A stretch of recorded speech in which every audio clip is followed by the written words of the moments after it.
ಹೇಳ್ಬಿಟ್ರಿ, ಎಲ್ಲ ಕ್ವಶನ್ನೇ ಇಲ್ಲ, ಆನ್ಸರು ನಿಮ್ಗೆ. ಆದರೆ ಏನು ಗೊತ್ತಾ, ನಾವು ಪ್ರೇಕ್ಷಕರು, ನಾನು ಯಾವಾಗಲೂ ಹೇಳ್ತೀನಿ, ಪ್ರೇಕ್ಷಕರ ಮೇಲೆ ನಾವು ಬರ್ತಿಲ್ಲ ಅನ್ನೋದು ತಪ್ಪಾಗುತ್ತೆ. ನಾವು ಒಳ್ಳೆಯ ಸಿನಿಮಾ ಕೊಟ್ಟು ಒಂದು ಕ್ವಾಲಿಟಿ, ಇವತ್ತು ಆ ಕ್ವಾಲಿಟಿ ಕೂಡ ತುಂಬಾ ಮೇಂಟೈನ್ ಮಾಡಬೇಕು. ಅದೊಂದು ಕ್ವಾಲಿಟಿ ಕೊಟ್ಟು ಪ್ರೊಡಕ್ಷನ್ ಹೌಸು, ಡೈರೆಕ್ಟ್ರು, ಹೋಲ್ ಟೀಮಾಗಿ ವರ್ಕ್ ಮಾಡಿದಾಗ ಒಂದು ಒಳ್ಳೆ ಔಟ್ಪುಟ್ ಬರುತ್ತೆ. ಅದ್ರ ಜೊತೆ ದೇವರ ಆಶೀರ್ವಾದನೂ ಕೂಡ ಇರಬೇಕು ಒಂದು ಸಿನಿಮಾ ಗೆಲ್ಲೋದಕ್ಕೆ, ಹಾಗೆ ಪ್ರೇಕ್ಷಕರನ್ನ ಸೆಳೆಯೋದಕ್ಕೆ ಒಂದು ದೇವರ ಆಶೀರ್ವಾದನೂ. ಸರ್, ಅತಿ ಹೆಚ್ಚು ಟ್ರೆಂಡಿಂಗಲ್ಲಿ ಇರ್ತಕ್ಕಂಥದ್ದು ನಿಮ್ಮ ಸಿನಿಮಾದ ದ್ವಾಪರ ಸಾಂಗ್. ಆ ಸಾಂಗ್ ಮಾಡಿದ ಟೈಮಲ್ಲಿ ಈ ಥರ ಎಕ್ಸ್ಪೆಕ್ಟೇಷನ್ ಮಾಡಿದ ಇಡೀ ಕರ್ನಾಟಕದ ಪ್ರತಿಯೊಬ್ಬರು ಕಾಲರ್ಟಿ ಹಾಕೊಂಡಿದ್ದಾರೆ, ಪ್ರತಿಯೊಬ್ಬರು ಬಾಯಲ್ಲಿ ಬಂದಿದ್ದಾರೆ. ಇವತ್ತು ಬರೀ ರೀಲೇ 7 ಲಕ್ಷ ಕಂಪ್ಲೀಟ್ ಆಗಿದೆ. ಕನ್ನಡದ ಮೊದಲನೇ ಸಾಂಗ್ ಅಲ್ಲಿ 7 ಲಕ್ಷ ರೀಲ್ನ ಕಂಪ್ಲೀಟ್ ಮಾಡಿರೋದು. ಅಂದರೆ ಮಾಡಬೇಕಾದ್ರೆ ನಮಗೊಂದು ಎಕ್ಸ್ಪೆಕ್ಟೇಷನ್ಸ್ ಇದ್ದೇ ಇರುತ್ತಲ್ಲ. ಎಕ್ಸ್ಪೆಕ್ಟೇಷನ್ ಇಲ್ಲ ಅಂದರೆ ಸಿನಿಮಾ ಮಾಡೋಕ್ಕೆ ಆಗಲ್ಲ.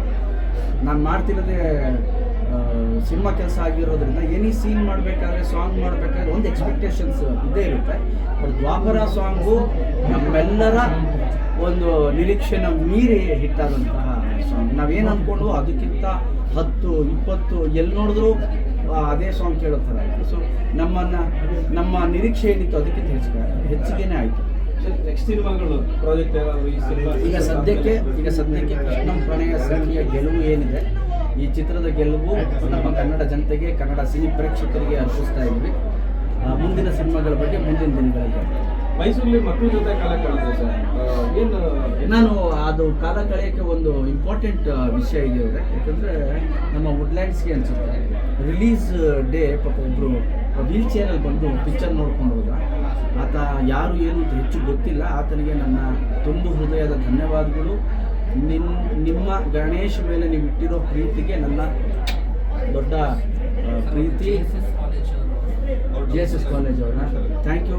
ಇದು ನಿಮ್ಮನ್ನು ತಲುಪುತ್ತೆ ಅಂದ್ಕೊಂಡಿದ್ದೀನಿ. ಆ್ಯಂಡ್ ನಿಮ್ಮ ಪ್ರೀತಿಗೆ ಧನ್ಯವಾದ. ಅಭಿಮಾನ ಅನ್ನೋದು ಅಭಿಮಾನ ಅಲ್ವಾ ಸರ್? ನಾನು ಫಸ್ಟ್ ಡೇನೇ ಬಂದು ನೋಡ್ತೀನಿ ಅಂದರೆ ನಿಮ್ಮ ಅಭಿಮಾನನ ಉಳಿಸ್ಕೊಳ್ಳೋ ಪ್ರಯತ್ನ ಪ್ರತಿ ಸಲ ನಿಮ್ಮ ಗಣೇಶ್ ಮಾಡ್ತಾನೆ ಅಂತ ಹೇಳೋಕ್ಕೆ ಇಷ್ಟಪಡ್ತೀನಿ. ನಿಮ್ಮ ಪ್ರೀತಿಗೆ ತುಂಬ ಹೃದಯದ ಧನ್ಯವಾದಗಳು.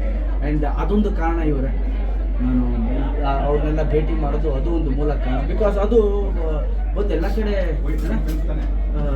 ಬರ್ತಾ ಇತ್ತು. ಅದನ್ನು ನೋಡಿ ನಾನು ಭಾಳ ಭಾವುಕನಾದೆ. ಜೊತೆಲಿ ಖುಷಿನೂ ಆಯಿತು. ಜೊತೆಲಿ ನಿಮಗೆ ಜವಾಬ್ದಾರಿ ಕೂಡ ಹೆಚ್ಚಾಗುತ್ತೆ. ನಿಮ್ಮನ್ನು ನಂಬಿ ಎಷ್ಟು ಬರ್ತಾ ಇದ್ದಾರೆ, ಅವ್ರನ್ನ ನಾವು ಡಿಸಪಾಯಿಂಟ್ ಮಾಡಬಾರ್ದಲ್ಲ ಅಂತೇಳಿ. ಸೊ ಹಾಗಾಗಿ ಅವ್ರನ್ನೆಲ್ಲ ಮಕ್ಕಳನ್ನೆಲ್ಲ ಮಾತಾಡ್ಸಿ ಎಲ್ಲರೂ ನಮ್ಮ ಡೈರೆಕ್ಟ್ರು ಕೂಡ ಹೇಳ್ತಿರ್ತಾರೆ, ಸರ್ ನಿಮ್ಮ ಮಕ್ಕಳು ಹೆಣ್ಮಕ್ಳು ಹೆಂಗಸರು ಫ್ಯಾನ್ಸು ಸರ್. ಈಗ ನಾನು ಹೇಳಿದ್ರೆ ಇಲ್ಲೇ ಆಚೆರೆ ಮಾತಾಡಿಸ್ಕೊಂಡು ಎಲ್ಲರನ್ನೂ ವಿಶ್ ಮಾಡೋಣ, ತೊಂದರೆ ಕೊಡೋದು ಬೇಡ ಥಿಯೇಟ್ರ್ ಅವ್ರಿಗೆ, ಗೇಟ್ ಹತ್ರ ಅಂತ. ಇವ್ರು ಹೇಳಿದ್ರು, ಸರ್ ಇಲ್ಲ ಸ್ಕ್ರೀನ್ ಹತ್ರ ಹೋಗೋಣ ಸರ್, ನಿಮ್ಮನ್ನು ಸ್ಕ್ರೀನಲ್ಲಿ ನೋಡಿದ್ರೆ ಅಲ್ಲಿ ಹೋಗೋಣ ಅಂತ. ನನಗೇನು ಅಂದರೆ ಪ್ರಾಬ್ಲಮ್ ಆಗಬಾರ್ದು ಥಿಯೇಟ್ರು, ಆ್ಯಂಡ್ ಜನರಿಗೆ ಪ್ರಾಬ್ಲಮ್ ಆಗಬಾರ್ದು, ಅಲ್ಲಿ ನೋಡೋಕ್ಕೂ ಕೂಡ ಅಭಿಮಾನಿಗಳಿಗೆ ಪ್ರಾಬ್ಲಮ್ ಆಗಬಾರ್ದು ಅಂತ ಒಂದು ತಲೆಯಲ್ಲಿ.